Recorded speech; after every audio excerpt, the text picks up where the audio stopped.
Student interest rates will drop after tomorrow, which is huge news for students across the country. Many of you we know have questions about this, though, because it is a big change. We're here to help this afternoon. We've brought in Cathy DeWitt, president of DeWitt and Dunn, to answer your questions on our Facebook page this afternoon. And Cathy, thanks for being with us again. It's good to see you again. Great to see you, Jason. Thanks for having me. Hey, so what question are you getting the most from people about these new student loan rates?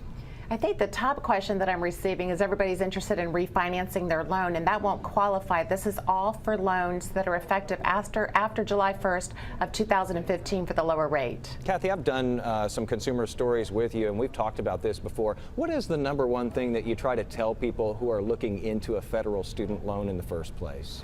Well, I think you need to look for grants. You need to look at maybe going to a community college for a couple of years, staying at home, because once you sign on that dotted line, as I'm seeing today with all of these different replies on Facebook, I mean, it's an irrevocable decision, and you're going to be paying for that student loan maybe for 10, 20 years. So it's something that you really need to sit down and think about before you sign on the dotted line. And we've talked about this. It also cuts into any contributions that you might be making, let's say, to your 401k plan in those early years when it's the most critical. So it really is something that you have to look 5, 10 years out with. Oh, absolutely. So just make sure you read the fine print. There's not an escape clause on a student loan. So make sure you know what you're doing and sit down with your financial professional and get some advice if you need that.